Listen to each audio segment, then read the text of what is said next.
네, 안녕하세요. 장쌤입니다. 오늘은 일시적 2주택자에 대한 설명을 드릴게요. 이게 법에서는 대체취득이라고 하는데요.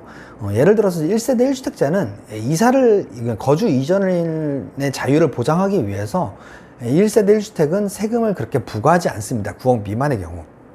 세금 내면은 이사를 못 가잖아요. 그렇기 때문에 이런 제도를 두고 있는데, 내가 이사를 갈 때 그냥 먼저 팔고 그 다음에 샀을 수도 있지만, 산 다음에 팔 수도 있잖아요. 왜냐면 요즘같이 부동산 가격이 급등하고 매물이 없는 때에는 먼저 사고 팔아야 마음이 안심이 되거든요.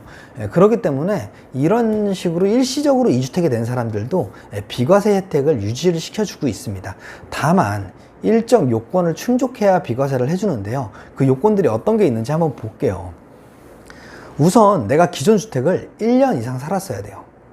내가 원래 살고 있던 집에 1년 이상 살았어야 되고, 그러니까 보유를 했어야 되고, 그 다음에 새로운 집을 산 이후로 3년 이내에 양도를 해야 돼요. 이게 기본 툴이에요. 이 기본 툴에서 스타트를 하는 건데, 다만 아무리 3년 이내에 양도를 한다 하더라도 기존 주택에서는 1세대 1주택 요건을 만족을 해야 되겠죠. 그러니까 2년 이상 보유하고, 조정지역 같은 경우는 2년 이상 거주를 했어야 됩니다. 그래서 따라서 이 표에 맞는다 라는 가정하에 새로운 주택을 사고 6개월 있다가 기존 주택을 팔았어요. 그럼 기존 주택은 내가 보유 기간이 1년 6개월밖에 안 되잖아요. 그렇기 때문에 아무리 1년 이상 살고 3년 이내에 판다 하더라도 그랬을 때는 비과세 요건을 충족하지 않는다 라고 알고 계시면 될 것 같아요. 이해되시나요? 근데 이 1년 이상이라는 요건을 배제시키는 경우가 있습니다. 그게 언제냐면요, 건설임대주택을 분양하는 경우, 또는 공익사업 협의 매수를 통해서 협의 매수를 당하거나 아니면 수용을 당했을 때, 그러니까 국가 정책 목적으로 내 집이 강제적으로 1년도 안 살았는데 뺏긴 거예요. 그랬을 때는 1년 이상이라는 요건을 충족하지 않으셔도 된다라고 알고 계시면 될 것 같고요. 그 다음에 3년 이내에 양도를 해야 되는데, 조정지역, 그러니까 신규 주택과 기존 주택이 모두 조정지역에 속해 있다라고 하면은 1년 이내에 신규 전입을 해야 되고요. 1년 이내에 양도를 해야 됩니다. 그래서 조정지역일 경우에는 그 요건이 좀 더 까다롭다라고 알고 계시면 될 것 같아요. 근데 내가 새 집을 샀어요. 이사 가려고 새 집을 샀는데 거기에 세입자가 있을 거 아니에요. 근데 그 세입자가 조정지역인데 1년 넘게 계약 기간이 남아 있는 거예요. 그럼 이 집을 못 사는 게 아니라요, 살 수는 있습니다. 다만 2년 이내, 최대 2년까지 봐주거든요. 그러니까 2년 이내에는 그 세입자가 나가고 내가 전입신고를 한 다음에 저거를 기존 주택을 팔아야지 비과세 혜택을 받으실 수 있다라고 알고 계시면 될 것 같아요. 근데 지금까지 설명드린 내용은 다시 한번 강조드려도 부족하지 않은데요. 이 기존 주택을 2년 이상 살고 2년 이상 보유했다라는 그 대전제가 밑에 깔려 있는 거니까 그 요건 먼저 꼭 한번 확인을 해 보셔야 될 것 같아요.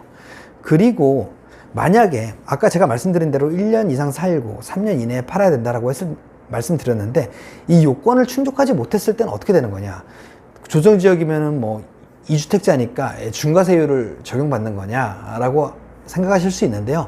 이 요건도 좀 완화를 시켜줘 가지고요, 1년 이상 내가 살지를 못했다라고 했을 때는요, 그냥 중과세는 배제를 합니다. 그러니까 중과세까지는 안 가고요, 다만 그냥 일반 세율로 과세를 합니다. 그리고 3년 이내에 양도를 해야 되는데 그것도 지키지 못했다라고 해도 그래도 중과세는 배제하고 일반 세율로 적용을 한다라고 알고 계시면 될 것 같아요. 그러니까 아까 말씀드린 대로 조정지역 1년 요건이 없어지고요, 3년 이내에는 여전히 일반 과세로는 적용받으실 수 있다라고 알고 계시면 될 것 같아요. 요즘 이제 이사 가는 게 참 힘들어요. 힘들기도 하고 한데 어찌됐든 세금이 너무 높으니까요, 1세대 1주택 요건이 되게 까다로워졌거든요. 예전엔 이렇게 까다롭지가 않았어요. 조정지역이라는 단어도 없었고. 근데 이거를 함부로 그냥 내가 마음대로 생각하고 세무사랑 상담 없이 상담하셨다가 괜히 세금 폭탄 나오는 경우가 있거든요. 그러니까 항상 조심하시기를 바랍니다. 그런 차원에서 설명드렸고요. 오늘 내용 좋으셨다면 구독과 좋아요, 알림 설정 꼭 부탁드리고요. 다음 시간에 더 유익한 내용으로 찾아뵙도록 하겠습니다. 끝까지 들어주셔서 감사합니다.